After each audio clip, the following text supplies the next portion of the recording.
Hello friends, good evening and welcome again to Dhan Mantra channel.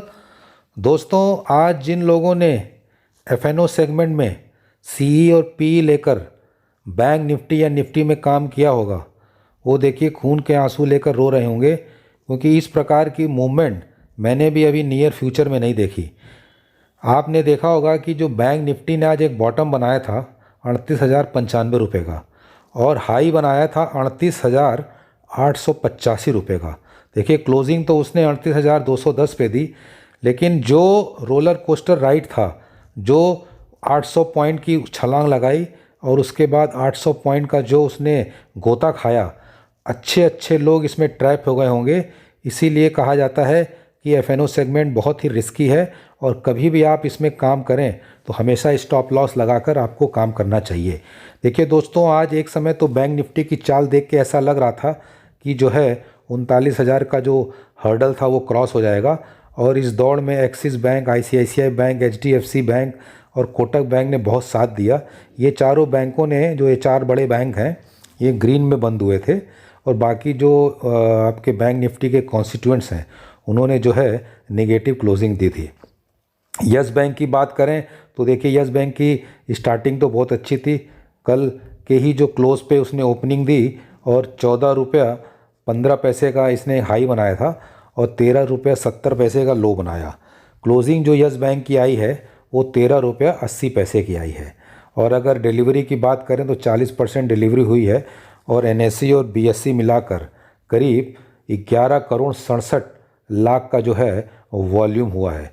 देखिए दोस्तों, 22 तारीख को यस बैंक का रिज़ल्ट आने वाला है, सैटरडे का दिन है। तो इस बार पहले फ्राइडे को आता था तो हम लोगों को ये कहना पड़ता था कि मार्केट आवर्स में आएंगे या मार्केट के बाद आएंगे, लेकिन इस बार जो रिज़ल्ट है वो सैटरडे को आ रहे हैं। तो दोस्तों, अब हम लोग मुद्दे पे आ जाएं। जैसा कि हमारी टैग लाइन कहती है, क्या रिटेल इन्वेस्टर का यस बैंक के साथ मोह भंग हो गया है? क्या रिटेल इन्वेस्टर ने यस बैंक के शेयर को ख़रीदना बंद कर दिया है? दोस्तों, आपके स्क्रीन पे जो शेयर होल्डिंग पैटर्न मैंने दिखाया है, जो लेटेस्ट दिसंबर क्वार्टर का आया है, उसमें अगर आप सबसे नीचे की रो देखेंगे तो वहाँ आप देखेंगे कि जो रिटेल की हिस्सेदारी है यस बैंक के शेयर होल्डिंग पैटर्न में दिसंबर क्वार्टर में वो 35.24 हो गई है, जो पिछले क्वार्टर में 35.28 थी। तो इसका मतलब ये हो गया कि बहुत ही कम मार्जिन से 0.04 से रिटेल ने अपनी भागीदारी घटाई है। अगर आप दिसंबर 20 से देखेंगे तो रिटेल की भागीदारी हमेशा यस बैंक के काउंटर पे बढ़ती जा रही थी। दिसंबर में 26.63 थी, उससे बढ़ के 29% हुआ, फिर 32 हुआ, फिर 35 हो गया।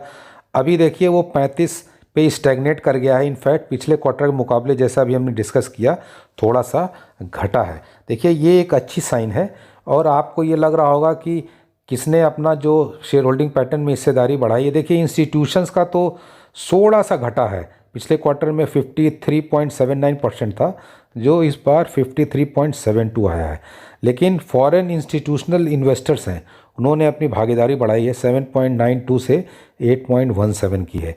अमांसा होल्डिंग ने अपनी थोड़ी सी हिस्सेदारी कम करी है, 1.25 से घट के 1.19 है। लेकिन एलआईसी ने अपना जो पूरा ओरिजिनल हिस्सेदारी थी उसको वापस बरकरार कर दिया है। एक्सिस बैंक का भी देखिए सेम लेवल पे हिस्सेदारी है।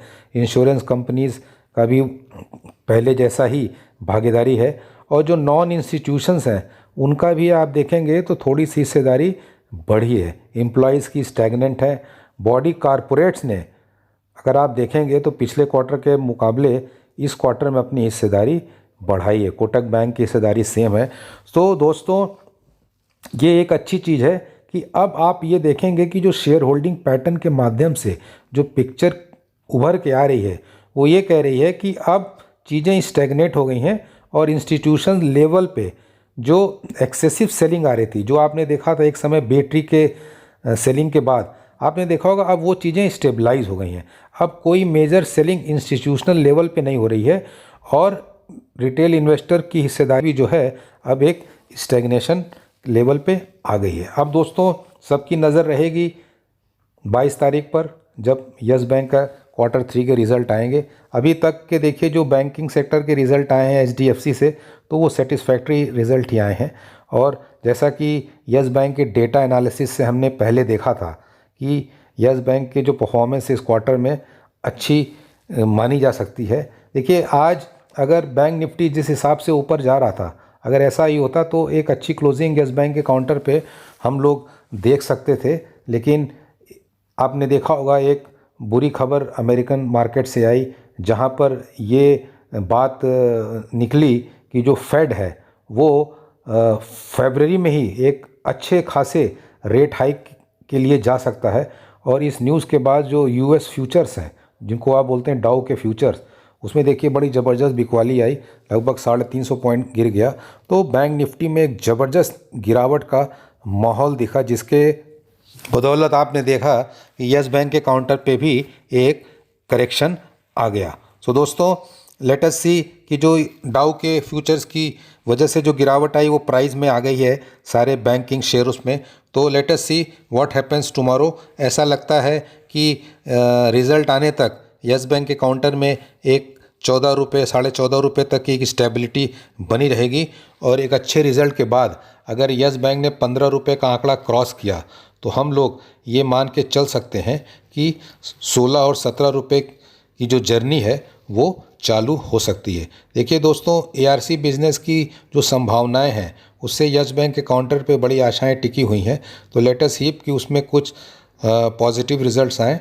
तब तक के लिए let's wait for the result for any positive clue on Yes Bank counter. धन्यवाद।